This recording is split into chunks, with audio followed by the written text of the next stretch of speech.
siguen ocurriendo. Los números de la violencia en contra de las mujeres han aumentado. Y si yo soy una madre empoderada y feminista, y estoy que me carga la chingada, tengo todo el derecho a quemar y a romper. No le voy a pedir permiso a nadie, porque yo estoy rompiendo por mi hija. Y la que quiera romper, que rompa, y la que quiera quemar, que queme, y la que no nos estorben. En agosto de 2019 y febrero de 2020, las calles de México se llenaron de movilizaciones feministas sin precedentes. Miles de mujeres tomaron las calles, los monumentos, los espacios públicos. El mundo volteó a ver. Los medios cubrieron, las redes sociales ardieron. Pero más allá de las imágenes, más allá de los titulares que hablaban de destrozos y vandalismo, había una historia mucho más profunda que contar.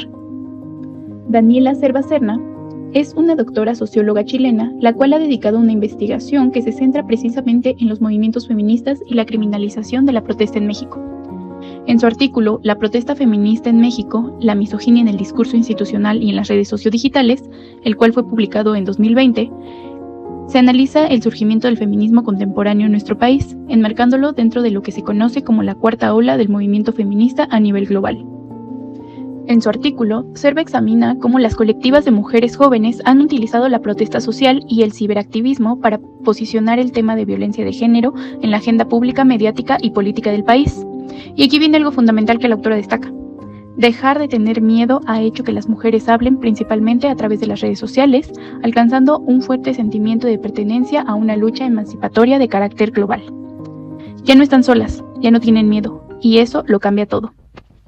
El análisis de Cerva se centra en dos momentos específicos de movilización masiva que sacudieron al país. El primero, en agosto de 2019, cuando una menor de edad denuncia haber sido violada por policías. Sí, policías, aquellos que en teoría deberían protegerla. La noticia se viraliza, la indignación estalla y miles de mujeres salen a las calles. El segundo momento se centra en febrero de 2020, cuando en cuestión de días México se enfrenta a dos feminicidios que conmocionan a la sociedad, el de Ingrid Escamilla y el de Fátima Aldriguet. Ingrid es asesinada brutalmente por su pareja y las fotografías de su cuerpo son filtradas por policías y publicadas en redes sociales. Por su parte, Fátima, una niña de tan solo 7 años, es secuestrada, torturada y asesinada. La respuesta de las mujeres es contundente.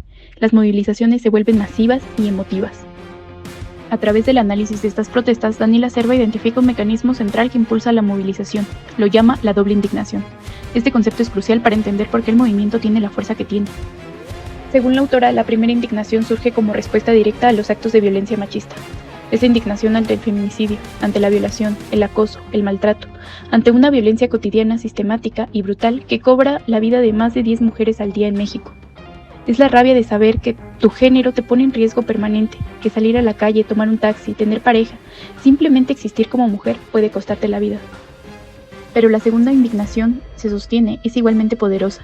Se genera por la reacción institucional ante los hechos, la negligencia, la revictimización, la minimización de los problemas.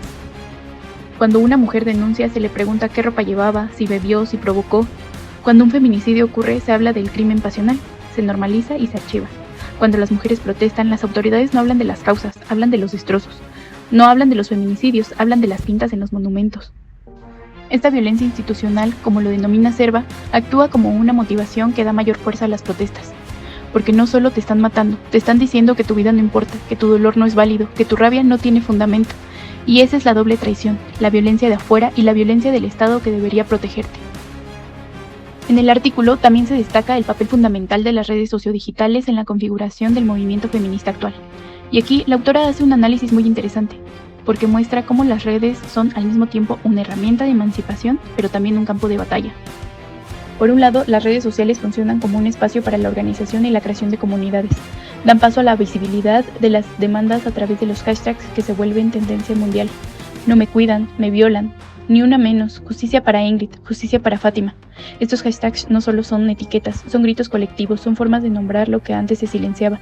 Son mecanismos de conexión entre mujeres que, aunque no se conozcan, comparten experiencias de violencia, de miedo y de hartazgo. Pero también se evidencia cómo estas plataformas son escenario de lo que Cerva llama misoginia digital. Esta misoginia se expresa a través de discursos de odio, acoso sistemático, amenazas directas y campañas de desprestigio orquestadas por trolls, bots y grupos organizados antifeministas. Surgen hashtags en respuesta: ellas no me representan, feminazis. Se crean cuentas falsas para atacar a las activistas, se filtran sus datos personales y se amenaza con violencia sexual. Se ridiculiza, se deshumaniza y se busca silenciar. El objetivo es claro: deslegitimizar el movimiento y criminalizar a las protestantes, convertir a las víctimas en victimarias, hacer que la conversación deje de ser sobre los feminicidios y pase a ser sobre las formas de protestar.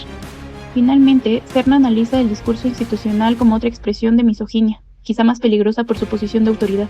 Remarca las declaraciones de autoridades federales que, en lugar de atender las demandas de justicia, enfatizan la criminalización de formas de protesta que se han llevado a cabo. Las protestas normalmente son calificadas como provocaciones. Se sugiere que responden a intereses políticos ocultos que buscan desestabilizar al gobierno, que hay manos oscuras detrás del movimiento. Se pide a las mujeres protesten de manera pacífica, sin violencia, sin afectar a terceros. Con todo esto es más que claro que lo que se busca es desacreditar la lucha, desdibujar sus causas y redirigir la atención pública hacia los daños materiales en lugar de abordar la violencia estructural y la enfermedad social que las motiva. Se habla más de las pintas en el Palacio de Bellas Artes que de los cuerpos de las mujeres asesinadas. Se lamenta más la rotura de una vitrina que la violación de una menor. Se indignan más por el fuego en una puerta que por un feminicidio de una niña de tan solo 7 años. El trabajo de la doctora Daniela Cerva nos recuerda algo fundamental. Esto no es solo un ejercicio de carácter académico. Comprender el movimiento feminista en México no es solo para entenderlo teóricamente, es para reconocer que detrás de cada protesta hay nombres, hay madres como Yesenia Zamudio, hay hijas como Ingrid y Fátima, hay hermanas, amigas, compañeras, hay mujeres que ya no están y hay mujeres que siguen luchando para que su ausencia no sea en vano. Se te invita a leer, investigar, cuestionar y reflexionar, porque entender es el primer paso para transformar, y la transformación es urgente. Porque cada día que pasa sin justicia, sin cambios reales y sin un Estado que proteja a las mujeres, es un día más de riesgo, es un día más de dolor. Ya rompimos el silencio y no les vamos a permitir que hagan un maldito circo ya de nuestro dolor.